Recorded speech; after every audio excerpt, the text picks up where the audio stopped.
시간에 우리 하나님께서 우리에게 주신 귀한 본문의 말씀은 유다서의 1장 10절에서 11절 397쪽에 있습니다.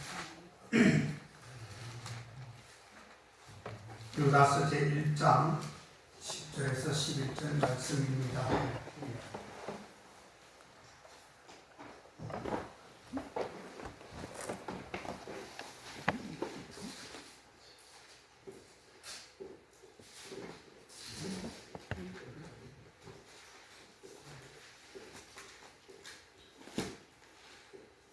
제가 만들어 본 교훈입니다. 이 사람들은 무엇이든지 그 알지 못하는 것을 회방하는도다. 또 저희는 이성 없는 짐승같이 본능으로 아는 그것으로 멸망하느니라.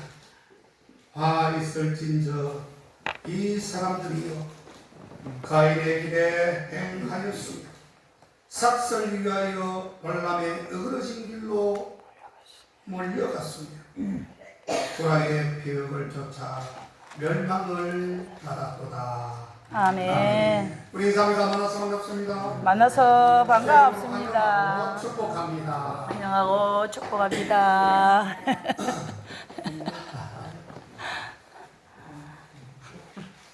오분이 그렇게 어렵죠. 정렬 기타리. 5분만 아니 10분만 일찍 가면 모든 일을 해나가고 끝내면 하나님 사업에 지각하지 않습니다.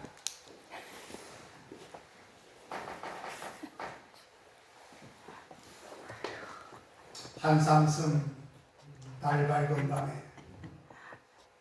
수루에 흘러간 자 깊은 실험하는 차에 어디선가 일송호가 가는 길에 나의 애를 걸다니. 이것을 조금 재미있게 하면 한산섬 달 밝은 밤에 수루에 홀로 큰 갈 옆에 차고 아랫배에 힘을 주고 어디선가 퐁당하는 소리는 바로 내 똥인가 보다. 감정이 별로 없는 것 같아요. 이런 대목이 싫어지면 있는 표정이라도 좀 채야지. 아이고 감정이 올라가는 게 있어요. 어저께 우리가 한산도라고 하는 섬을 갔는데 거기서 또 적잖은 감동을 받고 또 참 충무공 이순신이 행한 업적이 참 우리나라에 참 그런 훌륭한 인사가 있다는 게 참 대단한 사람으로 느껴졌습니다. 오늘 이 시간에는 영적인 암수라는 제목으로 우리 함께 말씀의 은혜를 나누는데 오늘 이 바다에서 여러분 우리가 배를 타고 갔지만 바다에서 가장 무서운 게 뭐죠? 암초라고 합니다. 암초. 지금부터 105년 전에 여러분들 잘 아시는 것처럼 1912년 4월 14일에 일어났던 유명한 사건이죠. 그게 뭐죠? 여러분들 잘 알 수 있는 세계 최대의 호화의 객선 타이타닉호가 그만 암초에 걸려서 그 큰 배가 바닷속으로 깔아앉는 그런 대사건이 일어났었습니다. 당시 이 타이타닉호라고 하는 배가 얼마나 큰 배였는가 하면 길이가 무려 259m 그리고 총 톤수가 46,238톤의 배로서 이 배 하나를 만들기 위해서 바로 조선소 주변에 도시가 하나 생겨났다고 합니다. 그만큼 인력이 많았다는 뜻이죠. 그러나 여러분 빙산주의라고 하는 팻말을 무려 6군데에서 이렇게 경고에 그 팻말을 이 선장이 보았지만 그것을 그냥 무시하고 항해하다가 그만 그 타이타닉호가 침몰해서 무려 2,300명 중에서 700명만 살아남은 그런 대비극의 사건, 실화의 사건이 1912년도에 있었습니다. 저희는 배를 탔지요. 오늘 오후 설교에도 배에 대한 사건이 또 나옵니다. 어쨌든 우리 영적 생활에 여러분 우리 여러분들의 영적 생활에 무슨 암초가 있다는 것을 여러분은 반드시 기억을 해야 됩니다.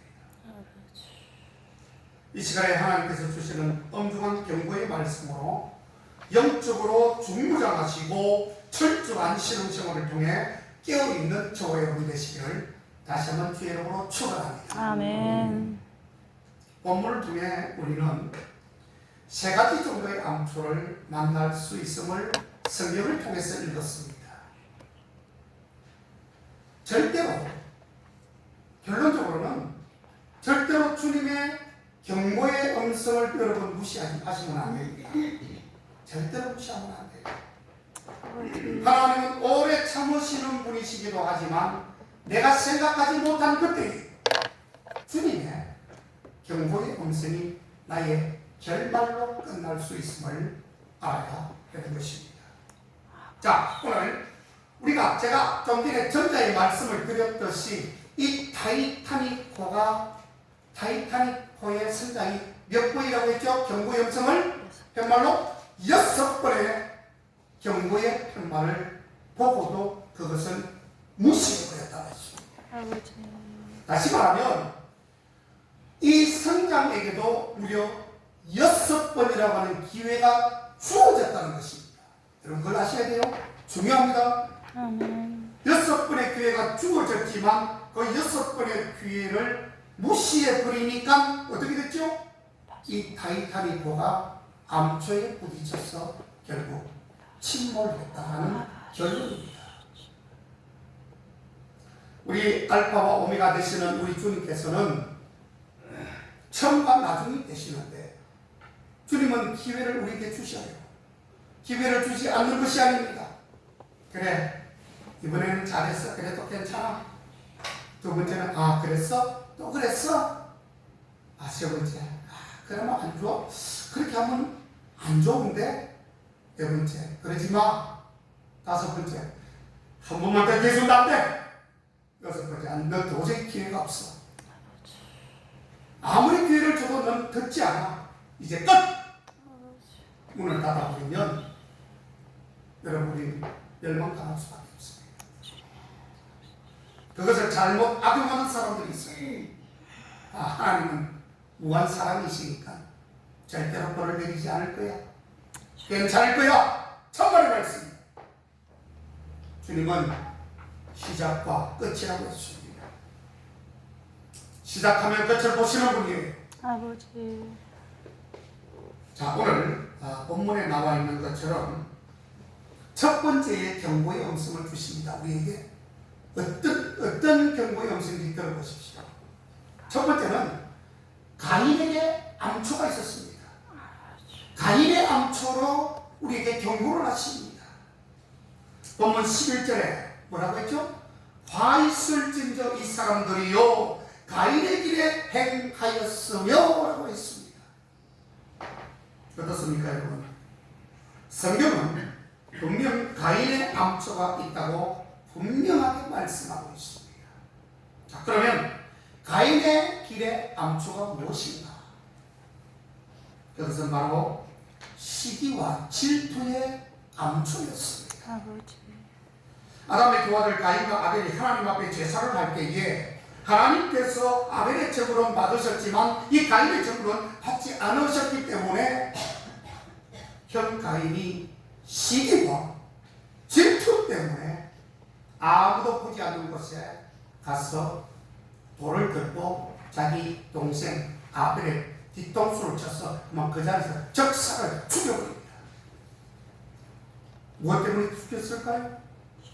바로 시기하는 것, 질투하는 것 때문에 죽였습니다. 그게 바로 가인의 암초였습니다. 아버지.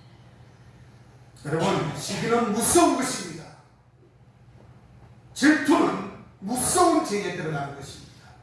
어떤 일이 있어도 여러분 상대를 향하여 시기하지 마십시오. 아멘. 상대를 향하여 질투하지 마십시오. 아멘. 있는 것을 만족하며 내 처지가 내 꼬라지가 이것밖에 안 되는구나 감사하십시오. 아멘. 남이 잘 되면 배 아파가지고 시기하고 질투하는 것, 이게 얼마나 큰 죄인 줄 여러분 성경을 통해서 보여주고 있는 것입니다. 미국의 예리하게 심리학과 교수 살롭이라고 하는 박사는 미국 범죄의 20%가 질투와 시기 때문에 생긴다고 했습니다. 20%라는 것은 엄청난 숫자입니다. 그런데 질투의 특성 중에 하나가 자기와 관계가 없는 사람에 대하여는 거의 질투를 하지 않는데, 나랑 관계가 있는 사람, 이해관계가 있는 사람에게 바로 질투를 한다는 것입니다. 아버지. 시기를 한다는 것입니다. 우리는 어떤 때에 동생을 칭찬합니다. 그러면 누가 좋아하지 않죠? 형이 좋아하지 않습니다. 우리가 자식을 키우지만 동생을 칭찬할 때 형이 때로는 질투할 때가 있습니다. 남편을 칭찬하면 아내가 싫어합니다. 왜 그렇죠? 거기에는 시기와 질투가 존재하기 때문에 그렇습니다.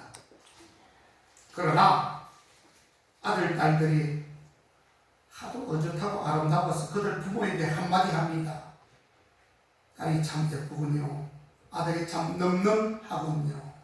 그러면 부모님은 참 좋아합니다. 아버지보다 아들이 더 잘생겼네요 하면 오히려 더 올라가지 않습니까? 여러분, 그런 관계가 너무 좋아요. 아멘. 아버지가 잘생겼고 아들이 못생겼다 하면 그건 듣기 싫은 말입니다. 그죠? 내 아들이 더 잘생겼다 하면 내가 더 못생겼다 해도 기분이 좋죠. 내 새끼니까. 내가 낳았기 때문에.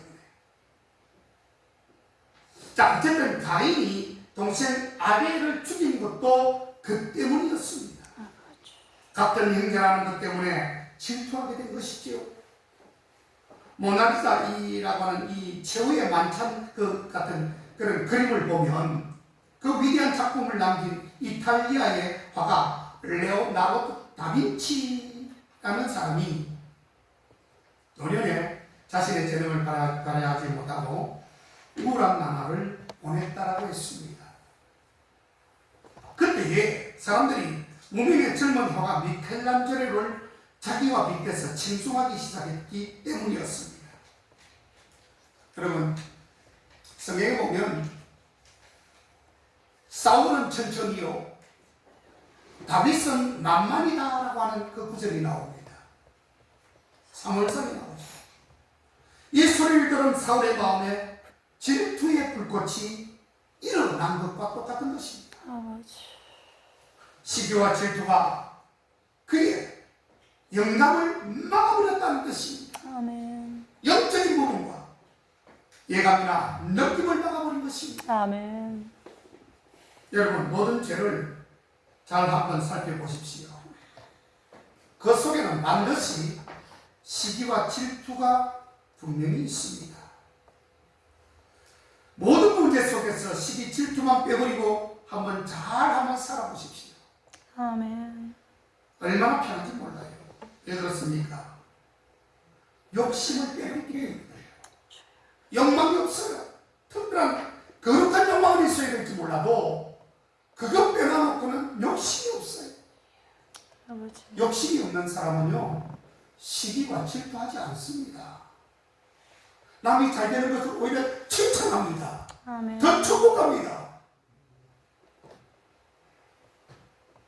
구약성경 아가스 8장 6절에 가보면 투기는 음부같이 잔혹하며 불같이 일어나니 그 기세가 여호와의 불과 같으리라 라고 말하고 있습니다. 여러분, 이 투기를 이기지 못하면 내가 죽습니다. 왜 그럴까요? 남이 잘 되는 것을 볼 수 없다면 그는 하나님의 은혜를 받을 수 없기 때문입니다. 우리 기독교는 어떤 종교죠? 축복의 종교입니다. 아멘. 어떻게도 축복을 해야 됩니다. 아멘. 내가 좀 부족하고 내가 좀 못 살고 내가 몸이 좀 아파도 남이 건강하고 잘 살고 된 사람이면 그 사람을 축복해 주는 게 우리 이 기독교의 그 진리입니다. 아멘. 축복하고 여러분 저주하지 말아야 됩니다. 아멘. 그래서 시기와 질투의 암초를 오늘 이 시간에 여러분들 속에 있다면 빨리 제거하시는 놀라운 축복을 받으시길 다시 한번 강구합니다. 아멘. 그것이 내가 사는 길이에요. 그것이 진짜 내가 행복해지는 길입니다. 아멘. 한 동네에 친한 친구, 두 친구가 있었습니다. 둘이 마라톤 시합에 나갔습니다. 한 친구가 1등을 하여 금메달을 땄습니다. 동네 사람들은 현수막을 걸어주고 동상도 세워주었습니다. 그러자 함께 마라톤에 나갔던 친구가 정말 시기하게 됩니다. 질투하게 됩니다. 그래서 그는 매일 밤마다 그 동상 밑에 들어가서 흙을 파내기 시작합니다. 조금씩 파다가 결국은 그 동상이 자기 쪽으로 넘어져가지고 그냥 압사당하고 죽어버린 사건이 있습니다. 여러분, 남이 잘하는 것은 시기의 대상이 아닙니다. 아멘. 남이 잘하는 것이 오히려 축복해 주는 거 아닙니까, 여러분? 아멘. 축복해 주어야죠. 남이 잘하는 것이 시기의 대상이 아니라 어떻게 하면 연구의 대상이 되어야 돼요. 왜 그랬을까? 어떻게 하면 저렇게 잘할까? 어떻게 해서 저런 큰 상을 받게 되올까? 그때부터 기도하면서 연구의 대상이 되어야지요. 시기의 대상이 되는 겁니다.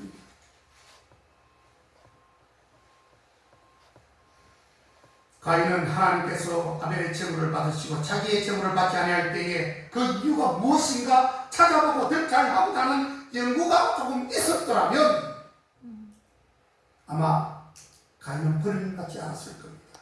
더 좋은 결과를 냈을 것입니다.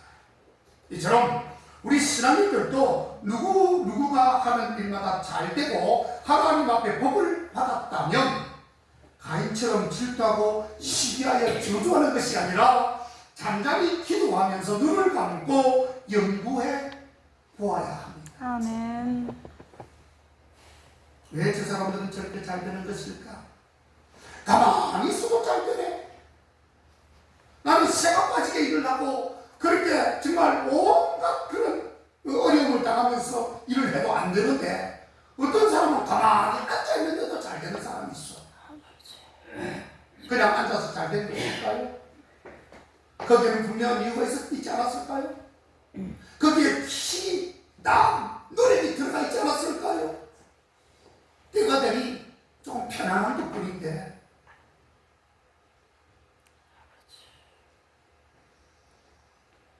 여러분, 성경 인물 중에 바나바가 나오지요.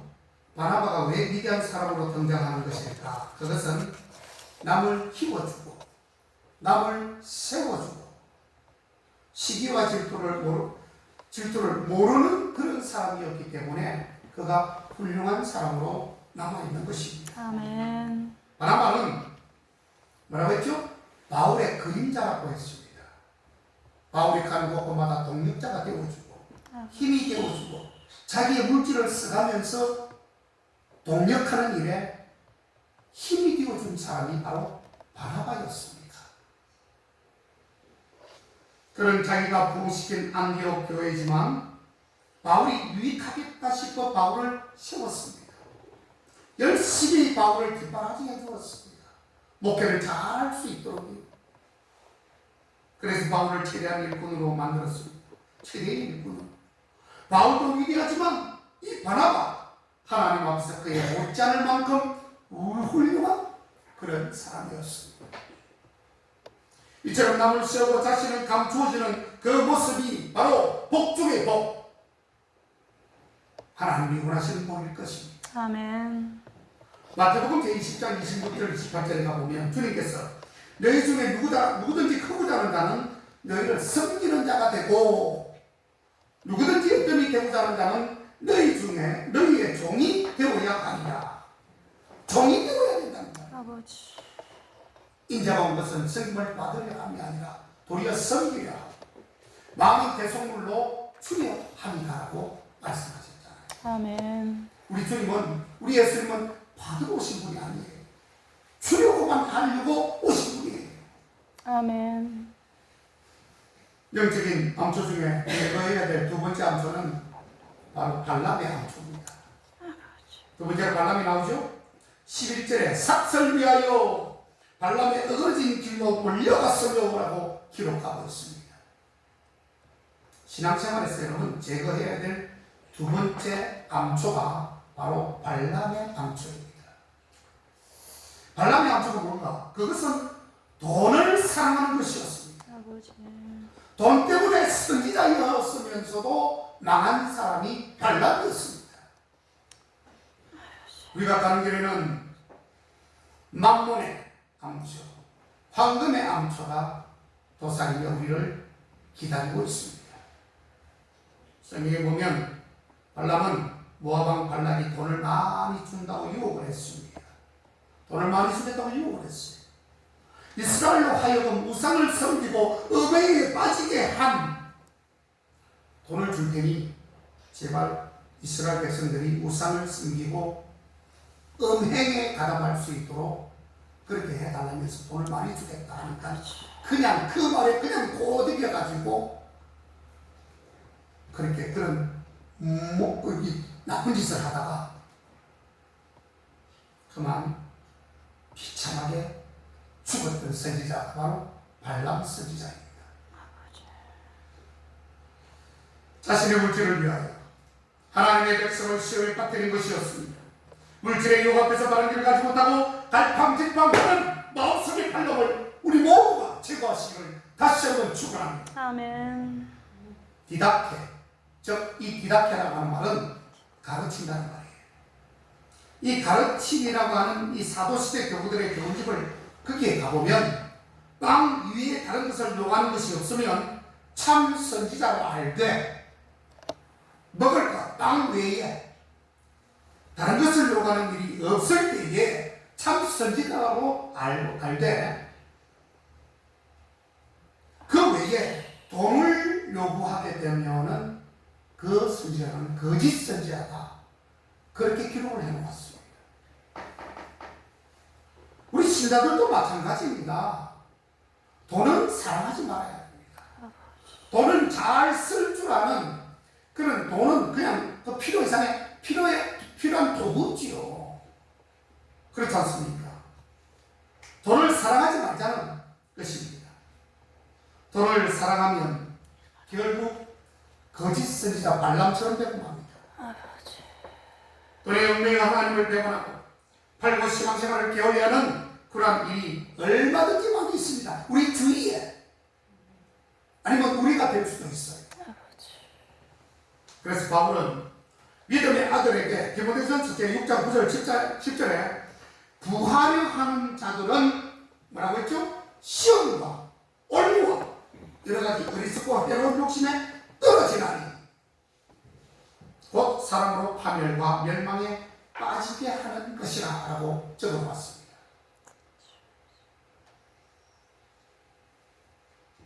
디모데전서 6장 9절 10절에 돈을 사랑함이 뭐라고 했죠? 일만악의 뿌리다. 일만악의 1만 가지의 뿌리가 죄가 있다면 그 밑에 가장 근원이 되는 가장 기초가 되는 것이 바로 돈이다라고 하는 것입니다. 돈 때문에 모든 죄가 1만 가지의 죄가 파생되고 뻗어나간다는 뜻입니다. 돈이 그만큼 죄를 짓게 한다는 것이에요.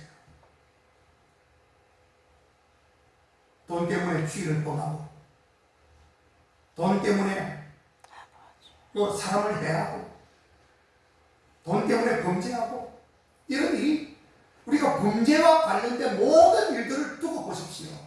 그 속에는 모두가 돈과 연관이 되어 있다는 것을 알아야 됩니다. 돈이 아니면 범죄가 안 돼요.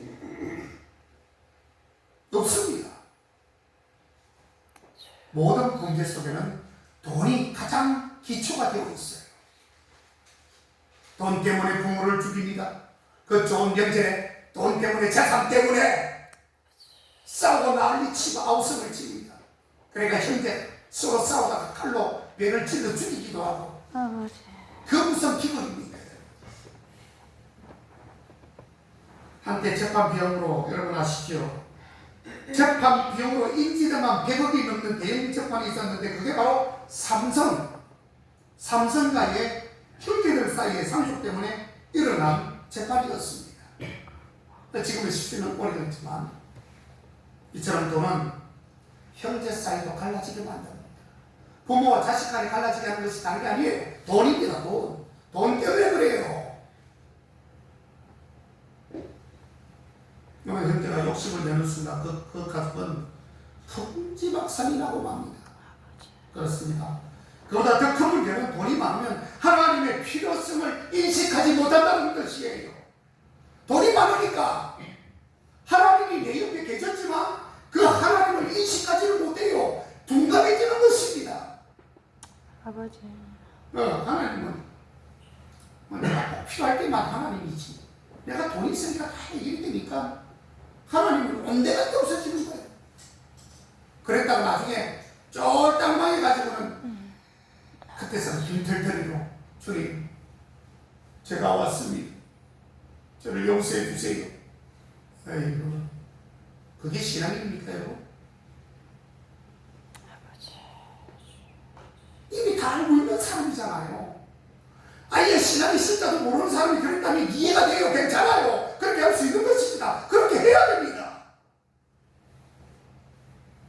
날마다 성경이 말씀해서 그렇게 듣고 그것은 죄입니다. 안 됩니다. 이 모든 것은 다 죄니까 가까이 하지 마세요. 이 말을 수없이 많이 들었던 우리 성도님들 중에서도 만약에 그랬다면 이게 있을 법한 게 아닙니까 여러분?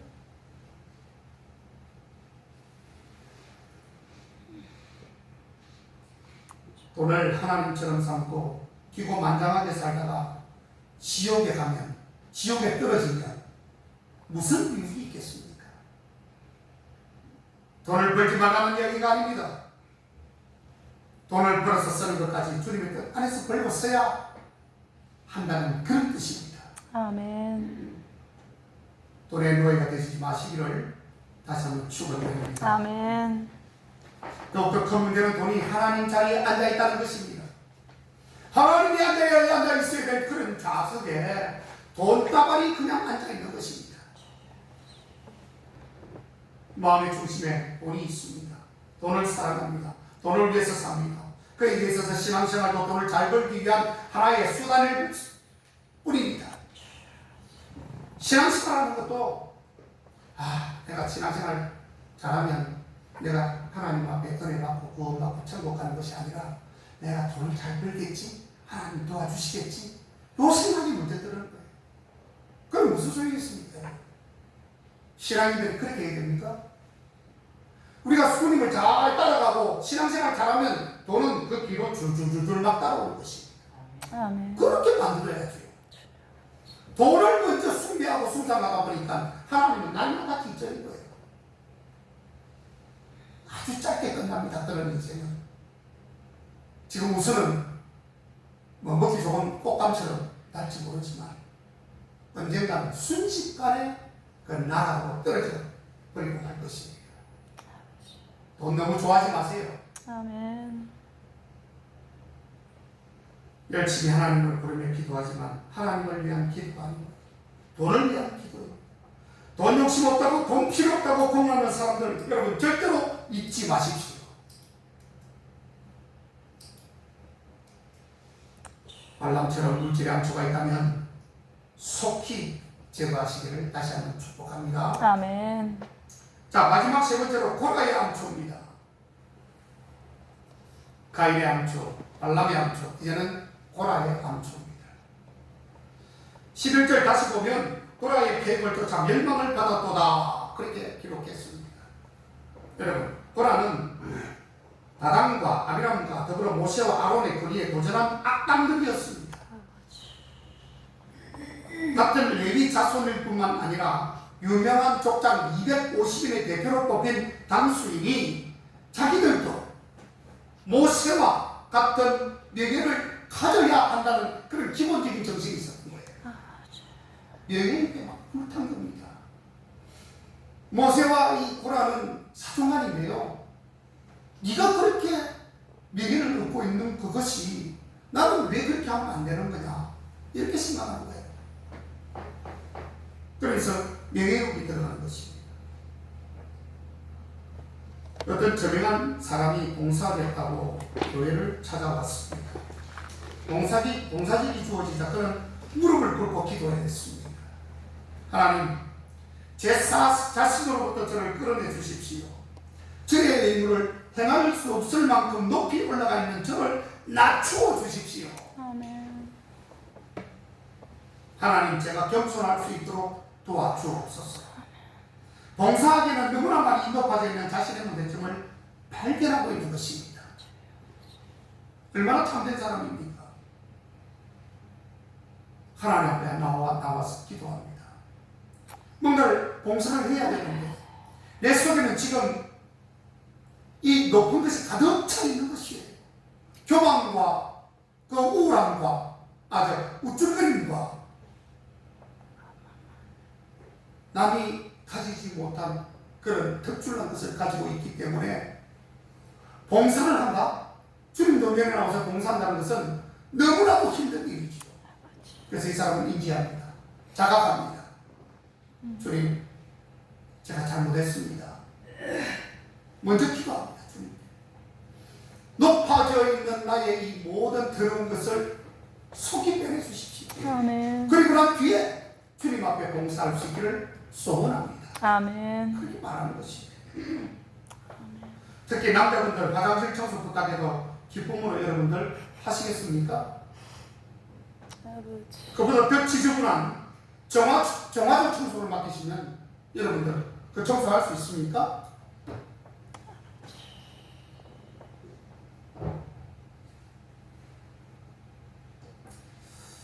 나와는 너무 어울리지 않는다고 혹 여러분들 불편해 하신다면 그것부터 맞추셔야 합니다. 아멘. 이런 못합니다. 정화조 청소. 어떤 분들은 똥통 안에 들어가가지고 물로 어떠서 미신하우스 시하게 한다고 들어가는 분들도 내가 봤습니다.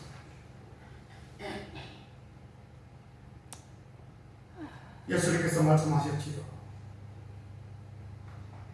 자기를 높이는 자는 낮아지겠고 자기를 낮추는 자는 높아지리라. 그렇게 말씀하셨죠? 아멘. 여러분, 고라에 대해서 조금 더 자세히 소개하면 고라는 레위 지파라고 했습니다.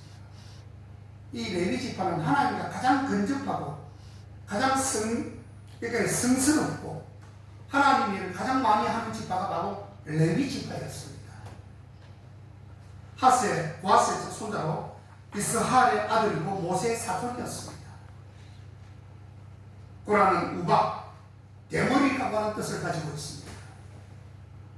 이 고라가 맡은 주 업무는 성막을 쓸고 소무는 일을 맡았는데 여러분, 대단한 일 아닌가요? 어떻게 보면 성막을 쓸고 고치고 손보고 하는 일을 이 고라가 맡았는데 이것은 아무나 할 수 있는 일일까요? 하나님 앞에 선택받지 못한 그런 지파는 일을 하고 싶어도 못했습니다. 선택받지 못한 사람은 일이 가담할 조차도 할 수 없었어요.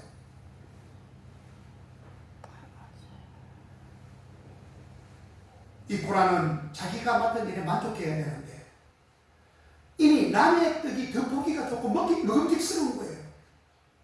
자기 일은 기적인 겁니다. 모세가 자꾸 높아지고 하나님께서 음성을 들려주시고 그의 응답하시면서 좋은 길로 걸어가니까 그만 이 고라가 질투와 시비가 난 것입니다. 명예만 보이는 것입니다. 나도 저 자리에 올라가야 되는데 나는 왜 저 자리에 못 올라갈까?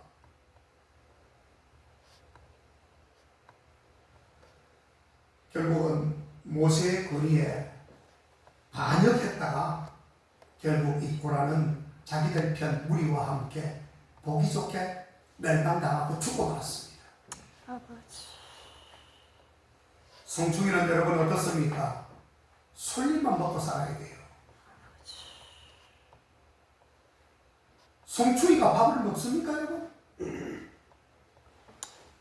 내가 손충이라고 나는 솔잎만 먹고 살아야 돼요. 그게 하나님 주신 우리의 분량입니다. 욕심부리지 말라는 뜻입니다. 아멘. 보라는 같은 레위 지파인데도 아론의 자손들에게만 세습되는 데에 대해서 시기하고 질투하던 중에 모세에게 도전해서 그만 정권을 잡으려고 했던 겁니다.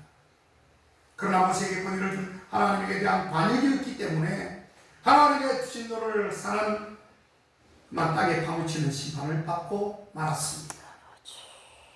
하나님이 준 자신의 신분과 직임에 감사하지 않고 백성을 선동한 불순종의 사람이었습니다.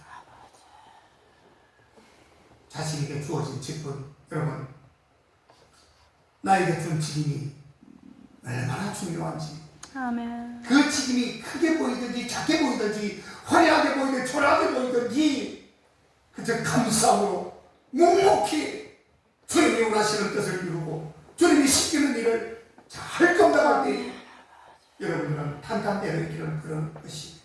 아멘. 아무리 회중의 지지를 받은 자라도 모세는 모세였고 고라는 고라였습니다. 자기 형편과 체질을 알아야 된다는 뜻입니다. 제가 그냥 공장에서 일을 하는 사람들을 저기 어저께도 보니까 대하다가 특집이 나오는데 포스코의 기술자들 박사들 하는 일 보니 참 엄청나더라고요. 상상을 못할 정도로 머리가 좋은 사람들이 있어요. 그런 사람들을 갖다 놓으면 그 사람이 뭘 할까요? 박사 됩니까? 조금이라도 따라갈 수 있을까요? 아무것도 못합니다. 그 가도 그 밑에 청소밖에 못해요. 모세가 고라가 될 수 없고 고라가 모세가 될 수도 없는 것입니다. 분수를 알지 못하고 대적하다가 어떻게 되었습니까? 자기 분수를 알아야지요. 그래서 소크라테스는 너 자신을 알라, 그렇게 말을 했던 것입니다. 너 자신을 알아. 1밖에 안 되는 사람이 어찌 10까지 올라간다는 말입니다. 아버지. 명예욕이요, 여러분, 이토록 무서운 것입니다. 결국 그들과 그들의 가족까지도 산채로 땅속에 묻히고만 고라의 가족들이었습니다. 아버지. 성경에 나옵니다. 땅속에 그냥 생중물다 갖다 끌어다 묻어버립니다. 여러분, 천사를 왜 만들었을까? 하나님을 받드는 영광은 아니라 하나님의 자녀들을 섬기고 하나님의 종들을 섬기라고 만들어 놓았습니다. 천사라고 하면서 하늘의 심부름꾼을 천사라고 얘기하는 거죠. 그러나 자기 분수를 모르고 섬기기 싫다고 반역한 무리가 있었는데 그게 바로 사탄의 무리였습니다. 타락한 천사 루시퍼, 마귀의 대장 루시퍼였습니다. 생기라고 천사장까지 높이 세워주니까 도리어 대적을 했습니다. 그들의 교만과 명예심이 그들을 지옥불로 던져지게 했습니다. 그래서 성경 유다서 1장 6절에 보면 또 자기 주의를 지키지 아니하고 자기 처소를 떠난 천사들을 큰 날의 심판까지 영원한 결박으로 흑암에 가두셨다라고 기록하고 있습니다. 아버지. 여러분들에게 맡겨진 직분을 소홀히 빌기지 마십시오. 주님은 지금도 여러분들의 삶과 행함을 점수로 지금 체크하고 계십니다. 아멘. 정당한 명예라도 너무 교만하지 말아야 됩니다. 아멘. 당연히 받았던 명예라 할지라도 거기서 교만하면 안 됩니다. 겸손해야 됩니다. 보라처럼 나는 누구인데 하는 순간에 그 순간에 파멸로 들어갑니다. 내가 누구인데? 우리 교회에서 내가 누구인데? 그런 순간에 파멸로 들어갑니다. 멸망당합니다. 사람들의 말과 행동들이 그때부터 막 거슬리기 시작하죠. 내가 누군데? 나는 누구인데 내가 누구인데 하는 순간 나를 무시하는 사람들의 모습들이 나를 괴롭히기 시작할 것입니다. 남들은 무의식 중에 아까 묻히기로 했지만 나에게는 치명적으로 다가올 수 있습니다. 그 결과가 방황이 계속입니다. 그것이 고라가 저질렀던 반역과 똑같은 것입니다. 심지어 가정에서 나는 가장이 되는 순간 당장의 시험거리가 될 것입니다. 나는 아버지인데, 나는 이 집의 가장인데 하는 순간에 아이들이 인사도 안 하고 방 안으로 들어가면 비참해지는 것입니다.